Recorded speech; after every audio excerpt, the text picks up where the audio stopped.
नमस्कार, मैं हरीश कुमार। अभी हाल ही में दिल्ली के चितरंजन पार्क से एक सीनियर सिटीजन महिला जो 72 साल की थी, उनसे साइबर ठगी के माध्यम से 83 लाख रुपए उनसे ठग लिए गए।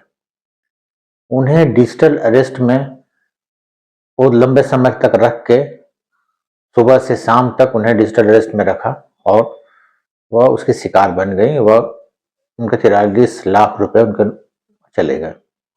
हुआ यूं, पहले तो आपको एक बता दें कि डिजिटल अरेस्ट होता क्या है। डिजिटल अरेस्ट, इसमें साइबर क्राइम जो करते हैं वो अपराधी आपको धमकी देते हैं और एक ऐप के माध्यम से, वीडियो कॉलिंग के माध्यम से आपको अरेस्ट करते हैं, जिसमें बताते हैं कि वह ईडी सीबीआई के ऑफिसर हैं और आप कोई गलत काम किए हैं, जिससे आपको तुरंत पुलिस पकड़ लेगी और आपका लंबा जेल हो सकता है, लंबा जेल हो जाएगा। और आप यदि किसी अपने परिवारजनों से बातें करते हैं तो उन्हें भी नुकसान होगा, वो भी जेल जा सकते हैं। तो इसलिए आप अपने परिवारजनों से बात मत करें। और वह ये कहते हैं कि इसके लिए कुछ पैसे उन्हें दे दिए जाएं, कुछ पैसे जितना मांग सकते हैं वो मांगते हैं और कहते हैं कि इससे मैं आपको कैसे बरी कर दूंगा। अब इस गलतफहमी या इस डर या नासमझी कहिए कि जिसके कारण से वो जो महिलाएं थीं, वो जो महिला थीं चितरंजन पार्क के, वह इसमें फंस गई उनके। और वह सुबह से शाम तक उनके घर वालों से किसी से संपर्क नहीं किया और जो फर्जी ऑफिसर्स बन के उनसे वीडियो कॉलिंग कर रहे थे, अपने को ईडी सीबीआई के अफसर बता रहे थे, उन्होंने उन्हें दिन में कहा कि आप बैंक में जाइए और जितने आपके पैसे, आपके जो ठगी हो जाएंगे, आपको नुकसान हो जाएगा, तो पैसे आप एक काम कीजिए, एक अकाउंट में डाल दीजिए ताकि आपके पैसे सुरक्षित रहे। वह उनके सिंपैथाइजर के रूप में काम करते हैं किए। और महिला जो बुजुर्ग थी वो गई, बैंक में गई और अपने पूरे फिक्स्ड अकाउंट जो थे उनके और जितने भी पैसे थे सभी को एक उस जो अकाउंट जो लोगों द्वारा, साइबर क्राइम के लोगों द्वारा जो पैसे उन्हें अकाउंट बताया गया था उसमें वो डाल दी। और फिर जब शाम हुआ तो वह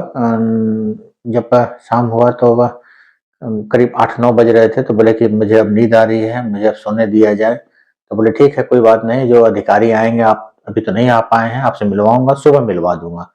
और वह सुबह में उनका सुबह होता है और फिर जब उनके घर में बाद में उन्हें किसी तरह से उनके जब लड़की का फोन आता है और वो उसे बताती हैं, तो वो कहते हैं वीडियो कॉलिंग जो है उसे क्या लेटर है या उन्होंने क्या भेजा है उसे आप मुझे भेजो।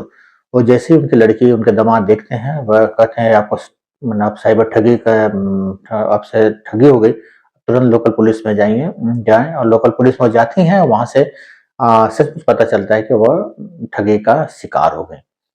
अब इससे कुछ सजग रहने, इससे हमें सीख मिलती है कि हमें क्या सजग रहना है, हमें जागरूक रहने की भी जरूरत है। पहली बात तो डिजिटल अरेस्ट कुछ होता नहीं, यह कानून की दुनिया में कुछ नहीं है। ये ठगों द्वारा एक टर्म्स यूज किया जाता है जिसमें अपने को अधिकारी बता के आपको ठगते हैं और जो उसके झांसे में आ गया उनसे पैसे ऐंठ लेते हैं। तो पहली बात है कि ऐसा कुछ भी यदि होता है और आपको वीडियो कॉलिंग या कुछ कोई फोन करता है, तो आप यदि गलती नहीं किए हैं तो घबराने की बात नहीं है, कोई अरेस्ट नहीं होता है। पुलिस कभी फोन के माध्यम से अरेस्ट नहीं करती है, वह आपको आके ही अरेस्ट करेंगे यदि आपकी गलती है। तो यह तो पहले गलतफहमी हटा दीजिए कि मतलब पुलिस आपको अरेस्ट कर रही है फोन के माध्यम से, डिजिटल अरेस्ट कर रही है। डिजिटल अरेस्ट कुछ है नहीं, आप समझिए बार बार, डिजिटल अरेस्ट कुछ है नहीं। इसलिए ऐसा यदि कोई फोन आता है और आपको धमकी दी जाती है तो आप सीधे लोकल पुलिस को बताइए, अपने परिवारजनों को बताइए, ताकि वो आपको सही रास्ता बता सकें। सबसे बड़ी चीज है जो यह ठगी का एक नया रास्ता जो साइबर क्राइम द्वारा किया जा रहा है, इसमें क्या है कि यदि आप थोड़ा भी घबरा गए, आप नर्वस हो गए, आपके मनोदशा यदि समझ गए, तो इससे क्या होगा कि आपको बड़ा नुकसान हो जाएगा। तो कृपया सजग रहिए और सचेत रहिए, और कुछ भी घटनाएं होती हैं तो वह आप तुरंत अपने लोकल पुलिस को जरूर बताएं। धन्यवाद।